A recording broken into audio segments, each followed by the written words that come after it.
कविता अपने माता पिता की बहुत लाडली थी। 3 बड़े भाइयों की बहन थी। कोई भी चीज़ मांगने पर उसी वक्त सामने हाजिर हो जाती। पूरे घर में रौब था उसका। पूरे परिवार और नौकरों पर राजकुमारी की तरह हुक्म चलाती थी कविता।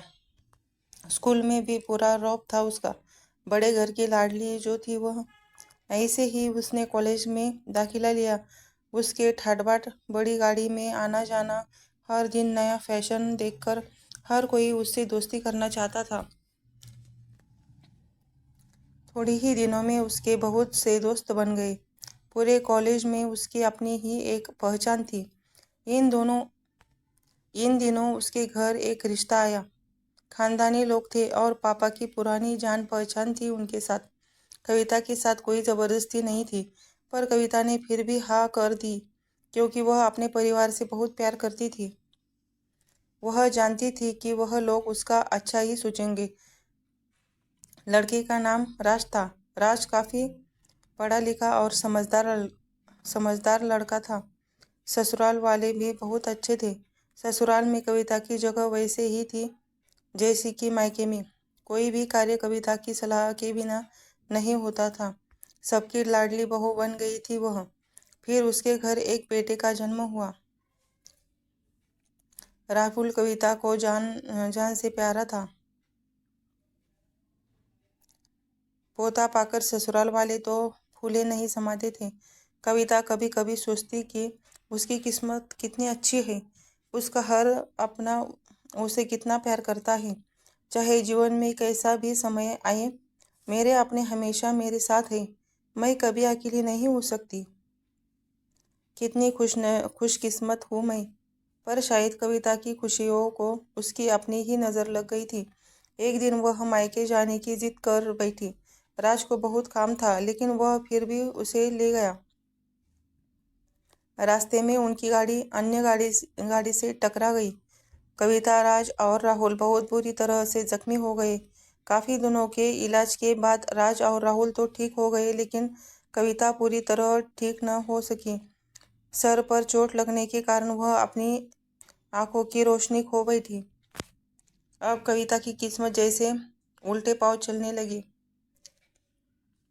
मायके वाले कुछ दिनों तक उसे मिलने आते रहे, फिर कभी कभार फोन ही करके पूछ लेते कि अब कैसी हो। धीरे धीरे ये सिलसिला भी कम हो गया।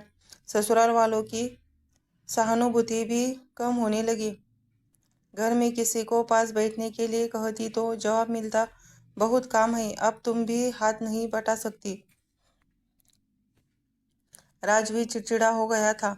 बस राहुल ही था उसके साथ जिसके साथ हंसते खेलते उसका वक्त गुजरता।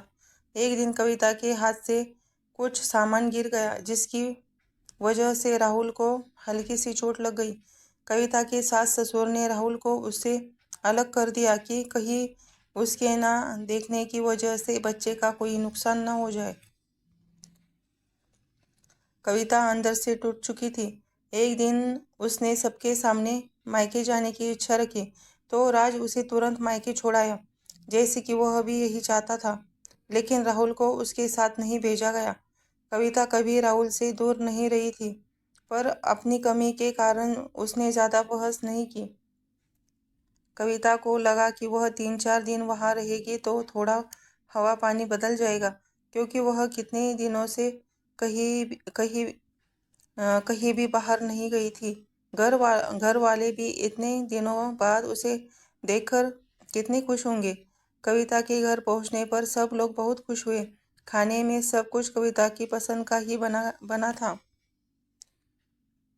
उसने अपने मम्मी पापा और भाइयों से दिल खुलकर बातें की। उनके छोटे छोटे बच्चे भी बुआ के साथ घुल मिल गए थे।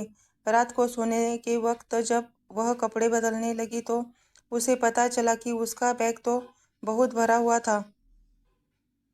वह सब वह सब समझ गई। वह बहुत उदास हो गई। कुछ दिनों तक तो सब ठीक रहा।